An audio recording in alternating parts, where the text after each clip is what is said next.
দর্শকরা আপনারা হয়তো কাজল রেখার গল্প জেনেছেন, অনেকে হয়তো তাকে আবার চেনেন না, কিন্তু রাইমাকে চেনেন? হ্যাঁ, আজকে আমরা কথা বলবো রাইমার সাথে। রাইমা, রাইমা তো দর্শকও আমি হয়তো ভুল করে নাম বলে ফেলেছি।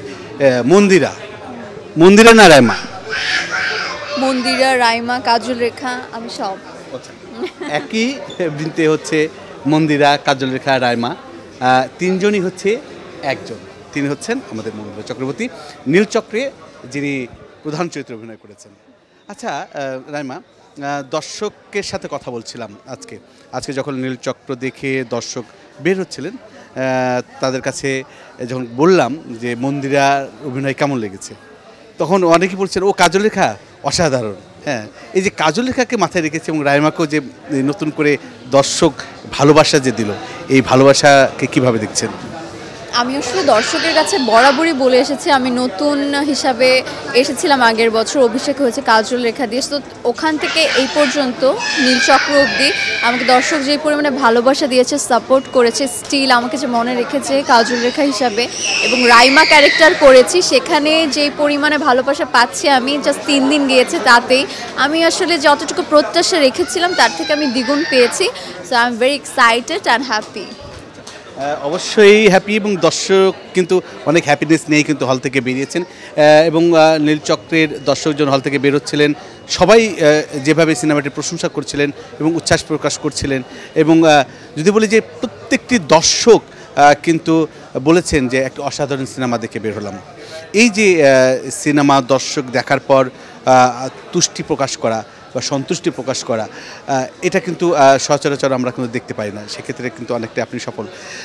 এই যে নীলচক্রে, এই যে আমরা যদি বলি যে একটি বড় সিনেমা, যদি বলে তাণ্ডব, তাণ্ডবের তো তাণ্ডব চলছেই, সেখানকে ওভারকাম করে নীলচক্র নতুন করে দর্শকের হৃদয়ে জায়গা করে নিচ্ছে, এটা কি চ্যালেঞ্জিং মনে করছেন? আমি চ্যালেঞ্জিং মনেও করছি না, চ্যালেঞ্জিংয়ের কোনো প্রশ্নই ওঠে না। আর আমি শাকিব ভাইয়ের প্রত্যেকটা সিনেমা প্রতি বছরই ঈদে আসবে, সো আমিও চাই আমার সিনেমা প্রতি বছর ঈদে আসুক, কিন্তু আমি কম্পিটিশান এটা একদমই মনে করি না, আমি এটা রাখতেও চাই না। কারণ দর্শক কিন্তু কম্পিটিশন করছেন, দর্শক বলছে যে সবচেয়ে ভালো লেগেছে। এবার দর্শকের সাথে কথা বলে দর্শক যে বলছে যে এবার আমরা অনেকগুলো সিনেমা দেখবো। এবার কিন্তু এর আগে কিন্তু আমরা এই ধরনের দর্শকের রিভিউ আমরা পাইনি। দর্শকরা কিন্তু বলছে যে আমরা নীলচক্র দেখবো, তাণ্ডব দেখবো, এবং হচ্ছে যে এশামার্ডার দেখবো, যেগুলো আছে সেগুলো সবই দেখবো। কিন্তু এই যে দর্শকের মধ্যেও কিন্তু একটা পরিবর্তন এসেছে। দর্শক যেখানে ভালো গল্প দেখছেন বা ভালো গল্পর আভাস পাচ্ছেন, সেখানে কিন্তু দর্শক দেখছেন, এবং সেটাও কিন্তু প্রতিফলন আমরা আপনাদের সিনেমাটিতে। হ্যাঁ, আমি এটা বরাবরই বলে আসছি যে টানা 3 দিন ধরে আমি দেখছি প্রত্যেকটা সিনেমা দর্শক হলমুখী হচ্ছে, দেখছে, এবং যতজন আসছে দেখছি যে কেউ এশামার্ডার দেখতে এসেছে, কেউ তাণ্ডব দেখতে এসেছে, কেউ আমার সিনেমা নীলচক্র দেখতে এসেছে। তো যে যার মতো প্রত্যেকটা সিনেমা কিন্তু চলছে, দর্শক হাউসফুল হচ্ছে। তো এটা দেখে আমার ভীষণ ভালো লাগছে আসলে, যে একটি সিনেমার পিছনে ওরা দৌড়াচ্ছে না, কেমন গল্প বানিয়েছে বা নতুনত্ব কী এসেছে তার প্রত্যেকটা উপভোগ করার জন্য প্রত্যেকটা সিনেমা দেখছে। আমি আসলে দিন শেষে এটাই চাই, কারণ আমি প্রত্যেকটা কথা শেষে বলি যে বাংলা সিনেমার সাথে থাকুন এবং পরিবার সহ বাংলা সিনেমা দেখুন।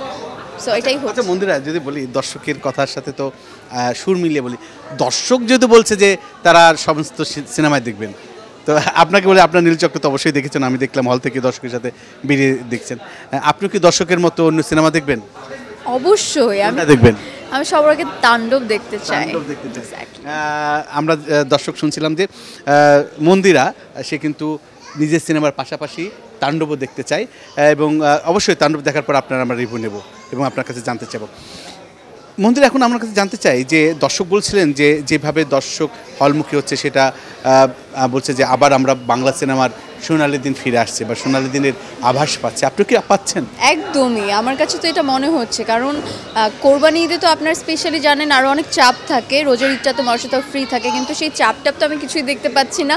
সে ঈদের দিন থেকে দর্শকরা হলমুখে, এখনও প্রত্যেকটা সিনেমা হাউসফুল যাচ্ছে, প্রচুর পরিমাণে দর্শক, ভালো ভালো রিভিউ পাচ্ছি। সো আমার কাছে মনে হয় তো এটা মাসখানেক ধরে চলবে, কারণ গল্পটা মনে হয় ভালো। সবাই আমার সিনেমার যেরকম প্রশংসা করছে, দর্শকরা বেরিয়ে গল্পটা তাদের কাছে ভালো লাগছে, যে মেসেজটা পেয়েছে সেটা নিয়ে তারা কথা বলছে যে এই গল্পটা আরও আগে আসা উচিত ছিল।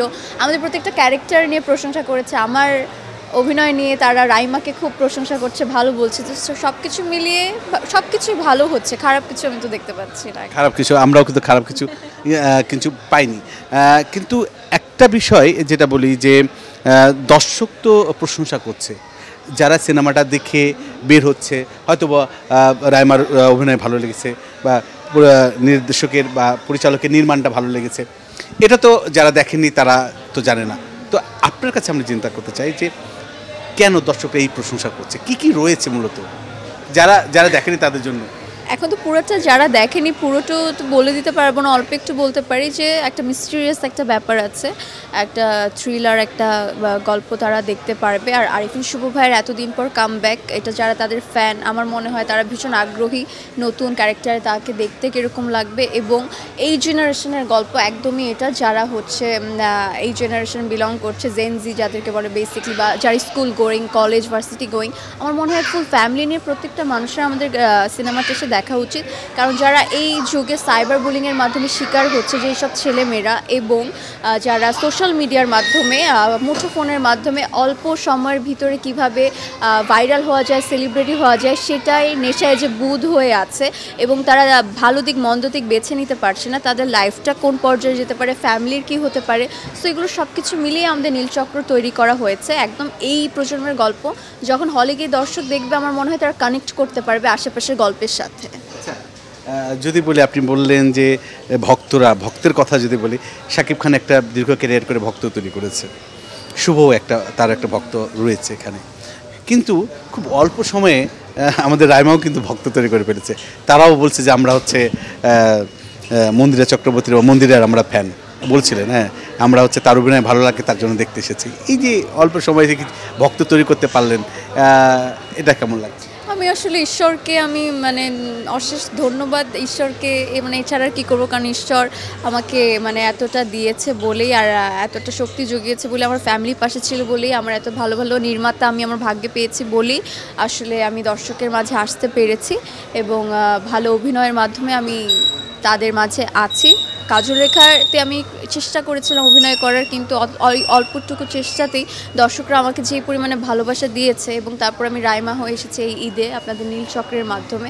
তো সেখানে আমি হিউজ পরিমাণে একটা রেসপন্স পাচ্ছি, সবাই আমার ক্যারেক্টারটা পছন্দ করছে, বলছে যে ওটা একদম অন্যরকম ছিল, কাজল রেখার সাথে এটা একদম রিলেট করা যাচ্ছে না, এটাকে মানে মন্দিরাকে আমরা খুঁজে পাচ্ছি না, আমরা রাইমাকে একটা অন্যরকম চরিত্রে দেখছি। তো এটাই আসলে দিন শেষে আমাদের চাওয়া এবং পাওয়া ছিল, যে আমরা প্রত্যেকটা ফুল টিম মিলে যে কষ্টটা করেছি সেটা আই থিঙ্ক সার্থক হচ্ছে, কারণ সবাই বেশ পছন্দ করছে, ভালো বলছে। আমরা আপনি যখন কাজল রেখার কথা বলছেন, তখন কাজল রেখার পরিচয়ের একটি কথা আমার খুব এখন মনে পড়ছে, যে তখন বলেছিলাম যে আপনারা কেন হচ্ছে মন্দিরাকে আপনার এই কাজল রেখার জন্য করলেন। তো উনি বলেছিলেন যে আমি পান পাতার মুখ খুঁজছিলাম, খুঁজে খুঁজে আমরা হচ্ছে একটা পান পাতা মুখ পেয়েছি এবং সেটা হচ্ছে মন্দিরা। আজকে এই যে একজন পরিচালক আপনাকে এই ধরনের একটি উপমায় নিয়ে আসা, সেখান থেকে সে পান পাতা মুখ, সেই নায়িকা এখন হচ্ছে দর্শকের মন কেড়ে নিচ্ছে অন্য সিনেমাতেও। তো আগামীতে মন্দিরা দর্শককে আর কি দেওয়ার অপেক্ষায় আছেন, বা দর্শকের হৃদয় বা ভক্ত তৈরি করার জন্য আর কি অপেক্ষা করছে? আমি তো আমার হার্ট অ্যান্ড সোল ট্রাই করব ভালো কাজ করার জন্য, আর সিনেমা নিয়েই থাকতে চাই, সিনেমা নিয়ে আমার ব্যস্ততা, ভালো ভালো কাজ আপনাদের মাঝে উপস্থাপন করতে চাই।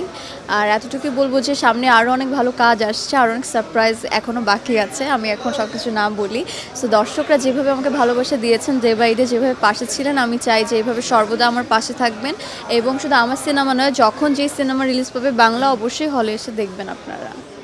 দর্শক, আমরা কথা বলছিলাম মন্দিরা চক্রবর্তীর সাথে। মন্দিরা চক্রী যে বিষয়টা বললেন যে তিনি কিন্তু ভালো ভালো সিনেমা দিয়েই কিন্তু দর্শকের হৃদয় জয় করতে চান এবং দর্শকের মনে তার জায়গাকে স্থায়ী করে নিতে চান। বুলবুল আহমেদ জয়, ৭১, ঢাকা।